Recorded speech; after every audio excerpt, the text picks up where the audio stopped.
Chers amis fidèles du Padre Pio, bonjour. Mon nom est Jean Goyard et vous assistez au programme Grâce au Padre Pio, qui est la version commentaire de nos vidéos. Parce que vos commentaires sont nombreux et j'en ai donc sélectionné quelques-uns pour vous répondre.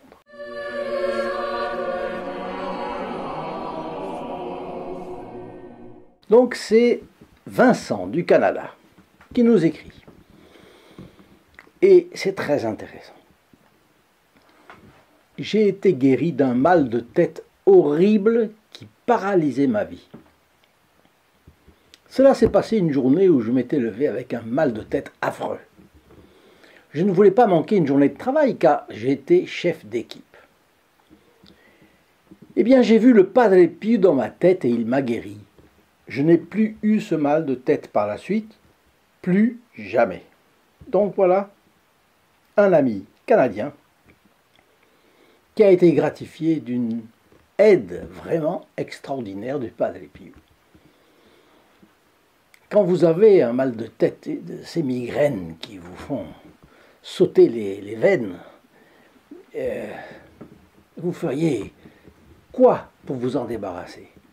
Eh bien voilà, Vincent a été visité par le Padre Pio. Nous en sommes tous évidemment très contents et nous remercions son témoignage parce que cela nous anime, ça nous encourage à voir la vie différemment.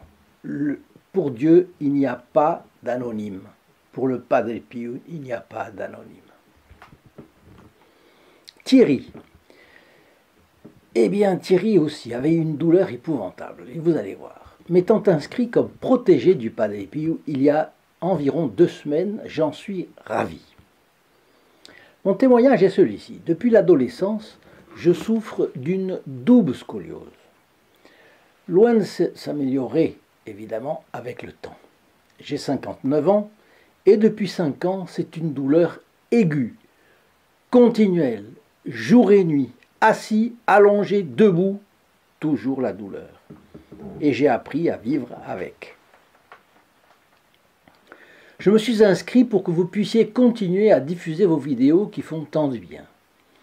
Après avoir reçu un message indiquant que je faisais partie de la communauté des protégés du Padre Pio, j'ai remercié le Saint Padre Pio. J'étais à mon travail, de nuit, il était environ 23h30 et je me reposais en m'appuyant sur mon bureau. Et toujours avec cette douleur, quoi que je fasse. 5 minutes après avoir reçu votre message électronique de confirmation, c'est comme si on m'avait fait une anesthésie au niveau de la douleur. Disons comme ça. L'intensité de la douleur est passée du niveau 8 au niveau 0 absolu. Quand vous êtes à l'hôpital et que vous avez mal, on vous demande si vous avez 0, 2, 1, 2, 3, 4. Bon, quand vous avez mal, si vous avez 4, 5, 6. Et j'ai connu un ami qui avait mal et qui était malheureusement à la fin de sa vie. Il est mort à 63 ans d'un cancer du pancréas, mais tout à fait à la fin, donc il était en unité palliative et il avait très mal. Et j'ai demandé combien? Oh, 6 sur 10. 6 sur 10, l'infirmière a dit non, non, ça il faut absolument compenser, évidemment. Et 6 sur 10, on lui a donné un peu de morphine. Alors, vous voyez, 8 sur 10, c'est très fort comme douleur. Pourtant, je n'avais pas fait la demande d'être guéri, car j'offrais mes douleurs au Seigneur, étant résigné à souffrir à ce niveau-là. Depuis 15 jours environ, plus de douleur. Quelle joie! Merci Seigneur! Merci notre Sainte Mère du Ciel et merci Saint Padre Pio. Voilà une autre visite de Dieu à travers Saint Padre Pio et Notre-Dame, à notre ami qui avait des douleurs épouvantables. Et depuis très longtemps, depuis l'adolescence, et depuis 5 ans, c'était devenu aigu. Alors vraiment, alors qu'est-ce que c'est que ça? Ce sont des visites de Dieu. Évidemment, ça ne veut pas dire que la personne n'a plus de douleur, ni morale, ni physique dans sa vie. Et bien sûr que non, la vie, nous en avons tous. Mais en enlevant une douleur aiguë, eh bien, le bon Dieu, par l'intercession du Padre Pio, a voulu délivrer d'un poids énorme la vie de notre bien cher protégé du Padre Pio, dont je vous donnais le témoignage. C'est vraiment très très intéressant. Ne croyons pas que le Padre Pio nous enlève toute douleur. C'est pas vrai. Mais il nous encourage de cette façon à compter sur lui. Merci, merci beaucoup encore de votre témoignage. C'est vraiment très très encourageant. Maintenant, nous avons Yvan. Et Yvan passait lui aussi par une délicate opération chirurgicale. Voilà ce qu'il nous dit. Je suis entré à l'hôpital le 25 mai pour enlever une tumeur. Je n'avais pas de photo du Padre Pio. J'avais prêté les miennes. D'ailleurs, je vais prendre ceci qui est là et qui... je lui ai dit, mon bon padre, ça m'embête de partir à l'hôpital sans ta photo. Et justement, le matin, j'ai reçu de votre part le petit fascicule que vous veniez de montrer à l'écran. Je veux me confesser. J'ai pu prier le Padre Pio. Il était avec moi. Je suis parti tranquille me faire opérer. Il s'est passé à ce moment-là quelque chose d'extraordinaire. Pendant mon anesthésie, donc c'était un rêve, le Padre Pio m'a accueilli devant une entrée en pierre de taille. Il n'y avait pas de porte. On ne pouvait pas rentrer. Mais c'est lui qui venait vous chercher. Et nous avons pu parler ensemble dans une atmosphère de paix et de joie et d'amour. Il m'a encouragé à transmettre la bienveillance aux autres, à transmettre la vérité de notre rencontre.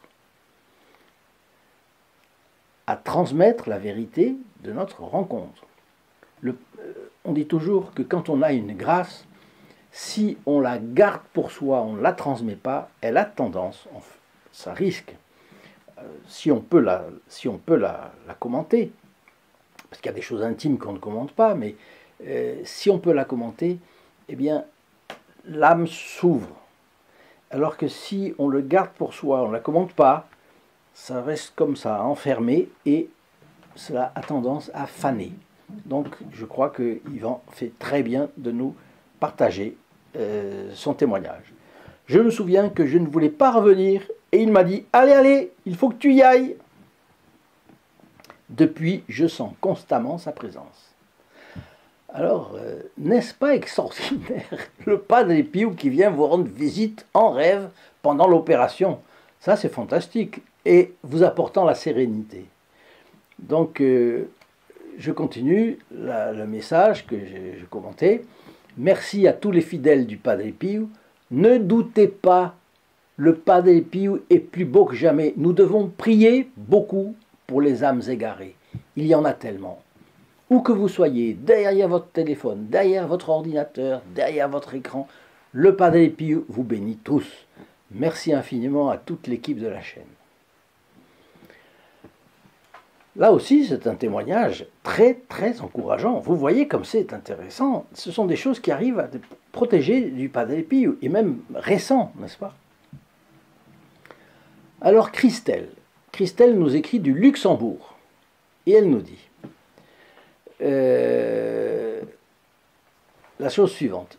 C'est avec une immense joie et beaucoup d'émotion que nous avons reçu ce que vous nous avez envoyé du Saint Padre Pio.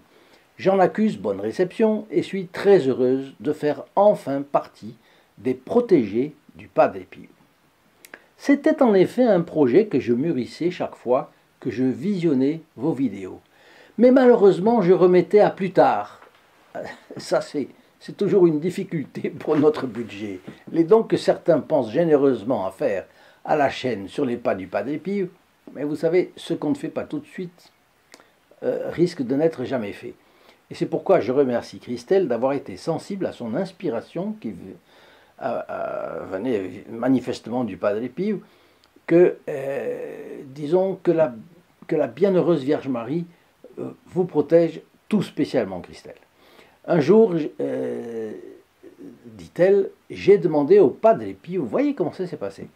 Un jour, j'ai demandé au Padre Pio de m'aider à faire partie de votre groupe.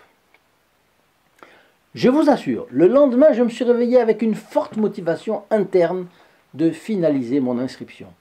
J'ai installé une des images grand format sur le petit sanctuaire que nous avons à la maison et je compte distribuer les images petit format autour de moi. Quant au livret, je ne m'en sépare plus. C'est celui-là. Ma façon d'entrer à l'église a complètement changé et j'apprends beaucoup afin d'améliorer ma vie spirituelle. Vous voyez, on juge l'arbre à ses fruits. La manière d'entrer à l'église de Christelle a changé. C'est-à-dire qu'elle se sent dans la maison du Seigneur.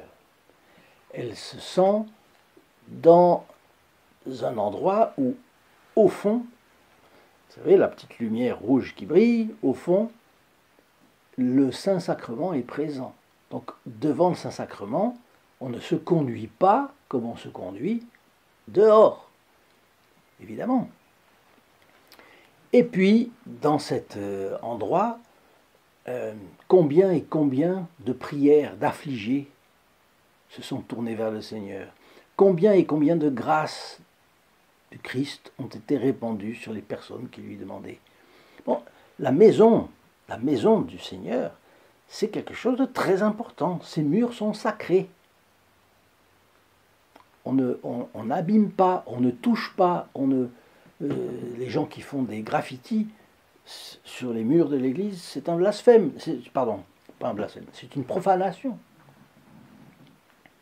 Elle continue. Puisse le Saint Padre Pio me donner les moyens d'honorer toujours mon engagement vis-à-vis de lui.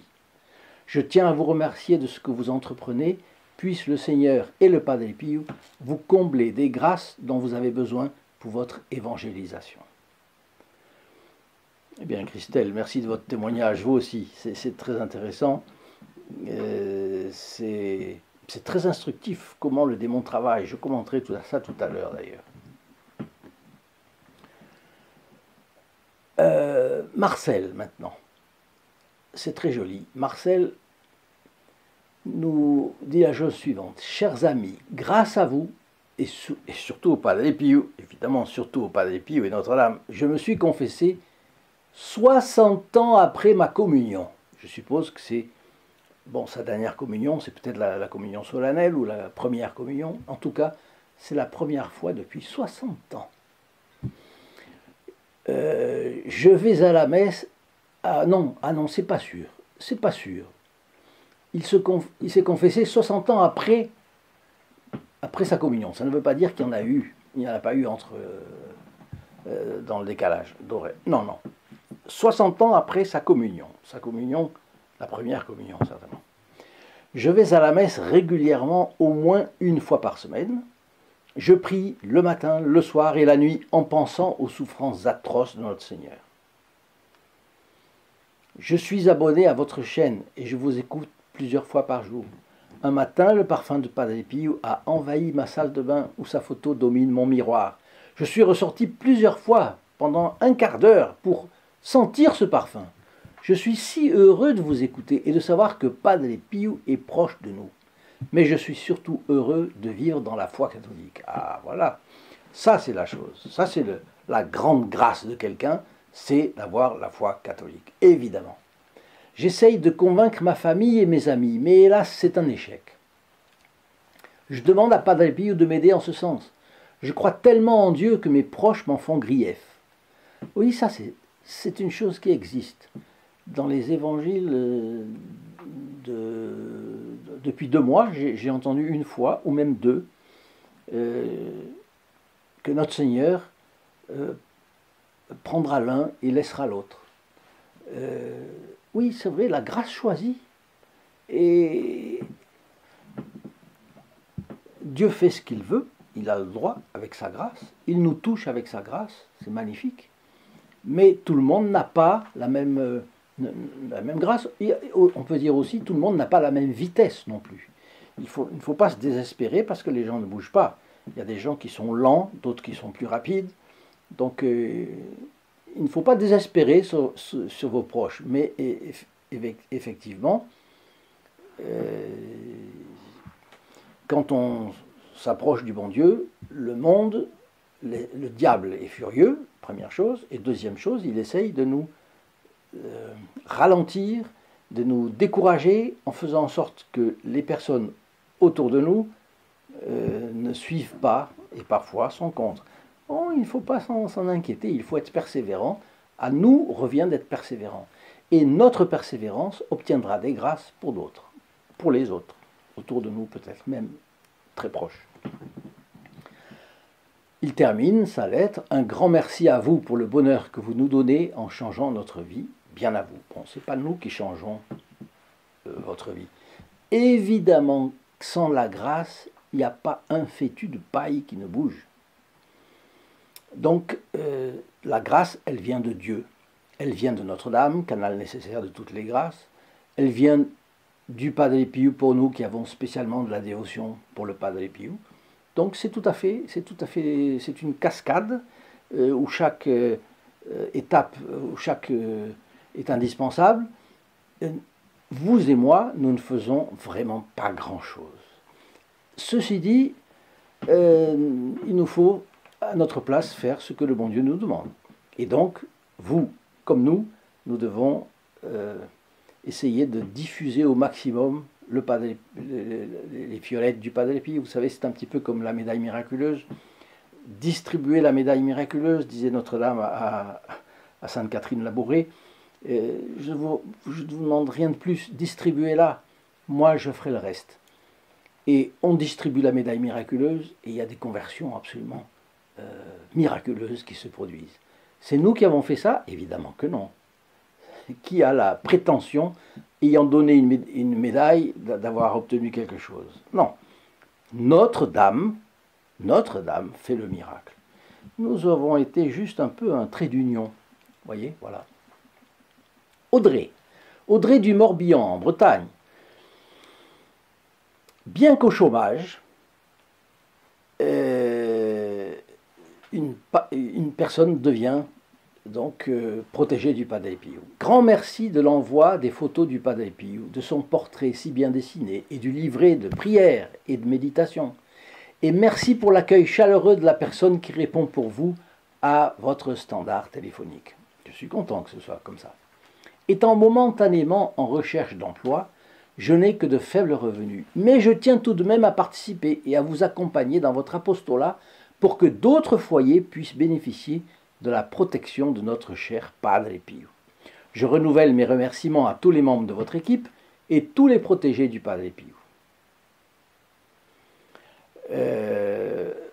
Vous voyez, une chose qu'on peut commenter là, c'est un petit peu comme le grand Condé, le grand Condé de Louis XIV, vous savez. Et il lance son bâton et il dit à ses armées d'aller le chercher de l'autre côté des lignes ennemies. Alors évidemment, ça a galvanisé tout le monde, voilà. Eh bien, là, je vois que Audrey a fait un peu comme ça.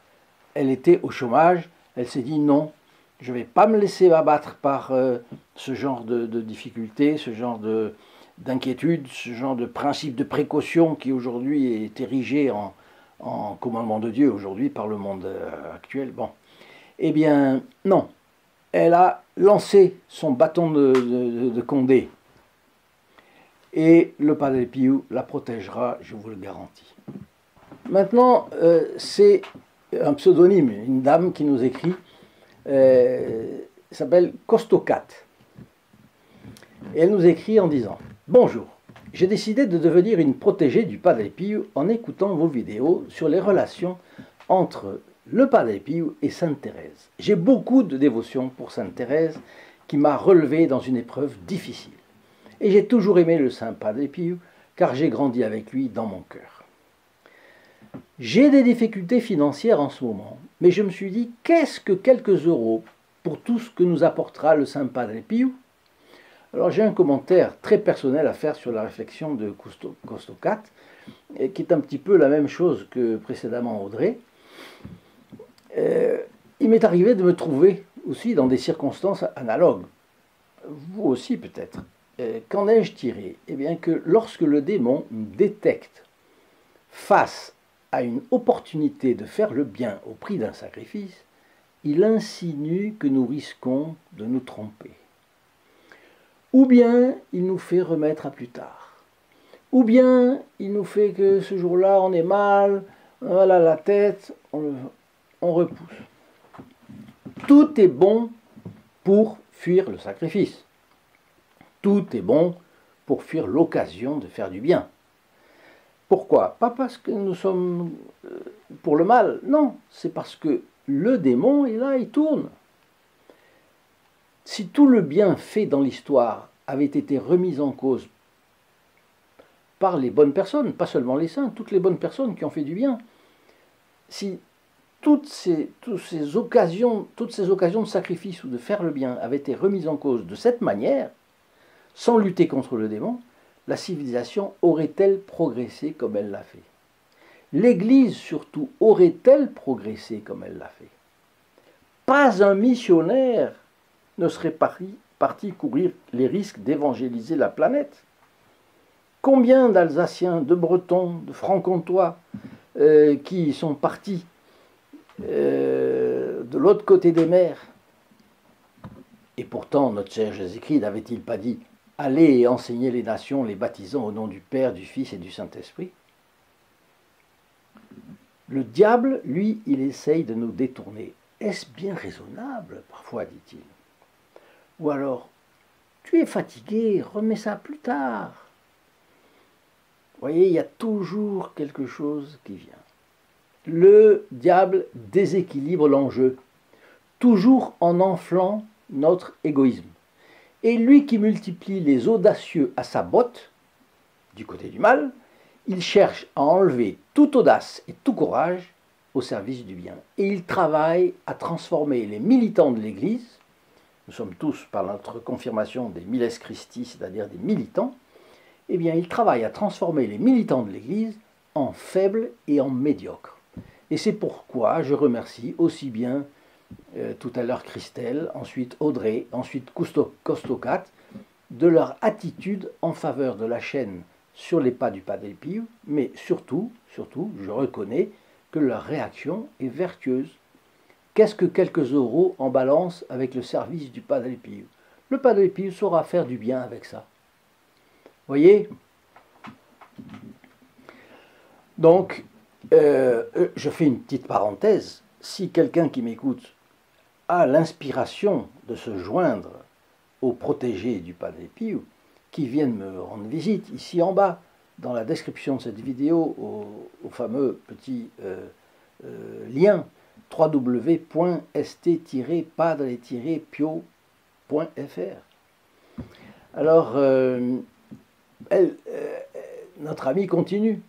Malgré des moments très difficiles, ma foi en Dieu grandit. Prions pour ce bel apostolat de la chaîne sur les pas du Padre Pio. La Providence nous le rendra, et prions tous les uns pour les autres. Ça, j'insiste bien, effectivement, nous devons tous prier les uns pour les autres, parce que le monde actuel est difficile pour tous. Le monde actuel est corrompu, le monde actuel est laxiste, le monde actuel est laïque, c'est-à-dire la dictature du relativisme, si vous voulez, le laïcisme anti-chrétien, anti-catholique. Si ce n'est pas anti-catholique en agression directe, c'est anti-catholique par le laisser-aller. Alors, nous devons faire attention de prier les uns pour les autres. On est tous un petit peu comme des alpinistes qui grimpons une montagne difficile et en plus sous la grêle.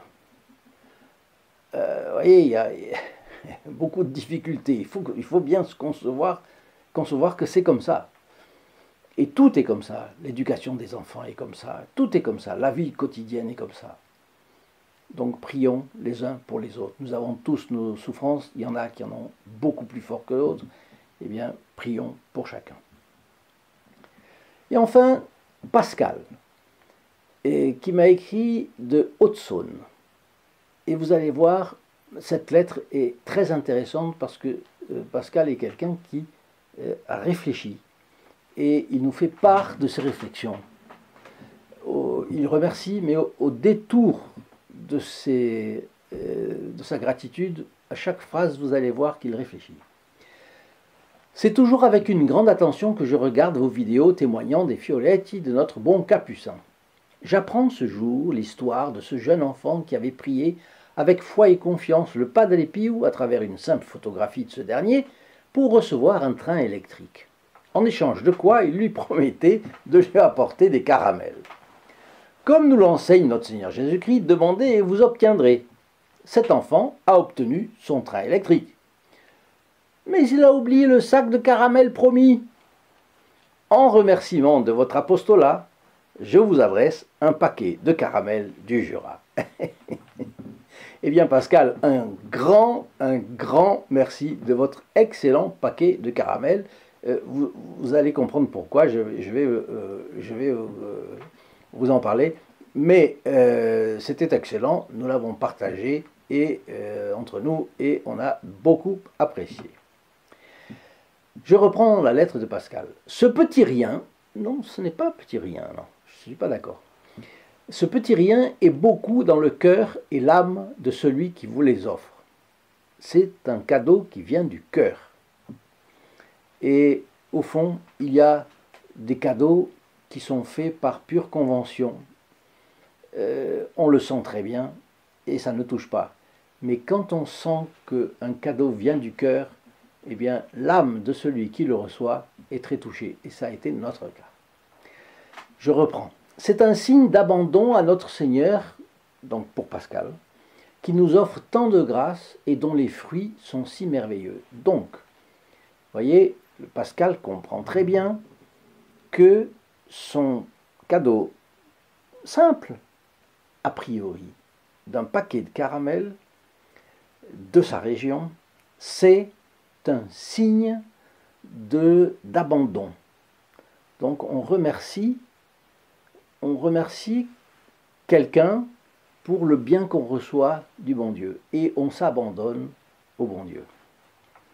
Il dit à notre Seigneur qui nous offre tant de grâce et dont les fruits sont si merveilleux. Nous lui donnons si peu. Et oui, le plus grand saint ne donne quoi à Dieu en rétribution des grâces qu'il reçoit? Personne. La Sainte Vierge, même la Sainte Vierge se sentait incapable de rendre à Dieu ce qu'elle recevait de lui. Et c'est vrai. Et c'est vrai si on y réfléchit. Dieu est infini. Et la Sainte Vierge était finie. Bien que, à cause de sa vertu, on peut dire qu'elle a les vertus à un degré infini ou presque infini. Mais en tout cas, elle est reine du ciel et de la terre, des anges et des hommes. Donc elle a quelque chose qui dépasse tout ce monde. Ça c'est sûr et certain, tout le monde. Tout le monde vivant et le monde au-delà du vivant, de la transsphère.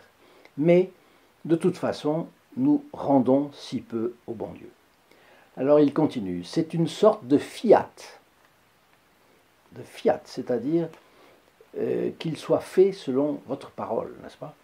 C'est une sorte de fiat que je réitère envers lui pour le remercier et lui rendre gloire de nous avoir donné de si bons saints, parmi lesquels le Padre Pio.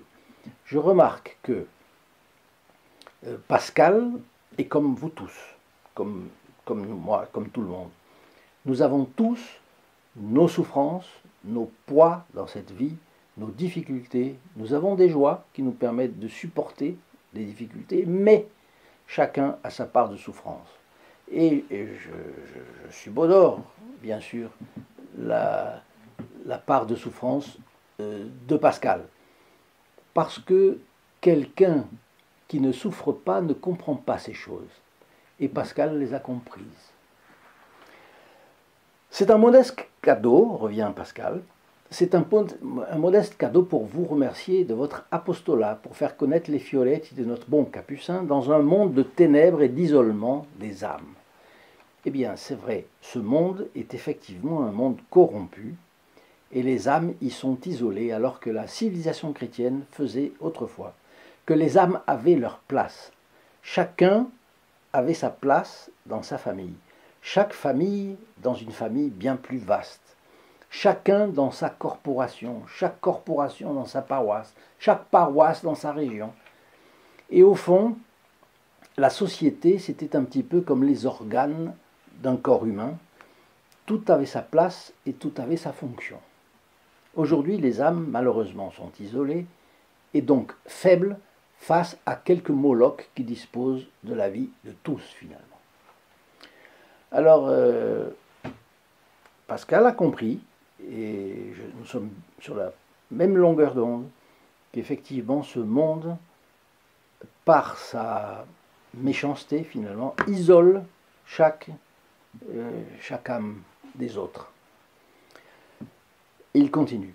C'est aussi une petite réparation pour les omissions, les oublis et les manquements à nos promesses que nous pouvons commettre durant notre passage en ce monde. Effectivement, combien d'oublis, combien de... bien sûr. Et ils disent cela parce que cet enfant-là avait demandé son train électrique, il l'avait eu, et il avait oublié de donner au Padre Pio ce qu'il lui avait promis, son paquet de caramel. C'est tout particulièrement un modeste remerciement que je porte symboliquement à l'âme de notre Capucin pour avoir tant souffert pour notre salut et pour arracher sans cesse nos âmes aux griffes de l'ennemi antique. Pascal a très bien compris le côté symbolique de la chose. Au fond, c'est un symbole. Au fond, son cadeau pour nous, de la chaîne, c'était un symbole de la gratitude qu'il a pour le Padre Pio, pour Notre-Dame. Écoutez, si nous avons tous cette même gratitude, je vous garantis. Une autre chose, Pascal dit plusieurs fois le côté modeste. En réalité, quand quelqu'un est modeste et plein de gratitude, je vous garantis, le bon Dieu se penche sur lui. Je suis reconnaissant au bon Padre Pio d'avoir choisi à l'image de notre Seigneur Jésus-Christ une vie de souffrance pour nous faire connaître la vérité. Et là, il met la vérité avec un V majuscule. Donc en plus de ça, vous voyez, la vérité, c'est le plus important. Notre Seigneur Jésus-Christ dit bien « Je suis le chemin, la vérité et la vie ».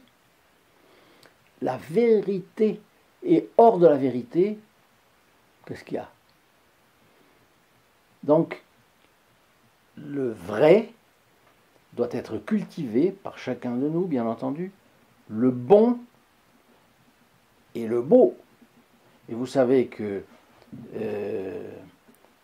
quand on applique la recherche de la vertu, la recherche de l'excellence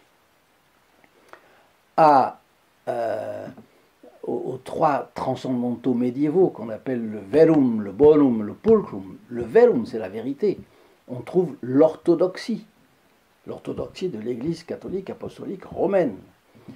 Seule elle est orthodoxe. Orthodoxe, ça veut dire la pureté de la doctrine. Bon. Ensuite, appliqué au bon, eh bien, c'est la sainteté. Et quand vous avez l'excellence dans la vérité et l'excellence dans la bonté, et vous avez comme conséquence la beauté et l'excellence dans la beauté et l'excellence en toute chose. Pascal continue. Grâce à lui, au Padre Pio, combien d'âmes se seront rapprochées de la rédemption jusqu'à la fin des temps? Cet enfant qui était commenté dans la vidéo en question, c'est un peu de nous tous qu'il s'agit. La foi, l'espérance, la charité et la confiance peuvent nous guider, mais le temps et les épreuves nous font si aisément oublier l'ardeur de nos promesses. Nous nous endormons si facilement et si souvent alors que le combat que nous devons mener est un combat de chaque seconde. C'est parfaitement exact. L'instinct de l'homme, la concupiscence, la tendance au mal, c'est un peu un ressort. Et il faut être courageux. Il faut savoir que c'est un ressort qu'il nous faut comprimer tous les jours, toutes les heures, toutes les secondes. Parce que le jour où on cesse de comprimer, le ressort saute. Et il nous faut jusqu'à la mort comprimer ce ressort. C'est le contraire de la doctrine de Freud. Freud, qui est bourré de choses fallacieuses, est bourré, qui a plein d'hérésies. Freud est aujourd'hui porté au nu. Au nom de Freud, on fait des vraies folies aujourd'hui. Eh bien, un jour, il faudra qu'on en parle. Donc, là, je suis tout à fait d'accord. Une fois de plus avec Pascal, c'est un combat de chaque seconde. Par ce très symbolique présent, je prie le Seigneur de pardonner à ceux qui s'engagent et omettent leurs engagements. Et oui, il y en a, malheureusement, il y a beaucoup de gens qui s'engagent et omettent leurs engagements. J'en ai connu même, j'en ai connu. Vous savez qu'il m'est arrivé une drôle d'histoire ici, dans la chaîne sur les pas du Padre Pio. C'était... il y a des personnes qui ont dit qu'ils voulaient être protégés du Padre Pio juste pour recevoir en fait, la statue du Padre Pio. Une fois au bout de 3 mois, ils avaient reçu la statue du Padre Pio, ils ont arrêté. Bon, que la statue les protège en tout cas. Mais enfin, vous voyez, je comprends très bien cette chose-là se pose. Puisse Dieu bénir votre apostolat, termine Pascal, et par l'intercession de la Sainte Vierge Marie, puisse Dieu vous permettre de contribuer à porter toujours plus de fruits et participer à la conversion de nombreux pécheurs. Saint Matthieu nous dit que l'on reconnaît un arbre au genre de fruits qu'il produit. Le seul don que le Seigneur m'est accordé est, je pense, une forme de discernement. Et dans vos actions de témoignage sur la vie de notre bon Capucin, je ne discerne que du bon fruit. C'est pourquoi je n'ai pas hésité à m'engager à vos côtés pour faire partie des protégés du Padre Pio. Je compte bien qu'il me soit donné de porter encore ma contribution jusqu'à ce que le Seigneur en décide autrement, car c'est un honneur que de pouvoir apporter ma contribution mensuelle à notre apostolat commun.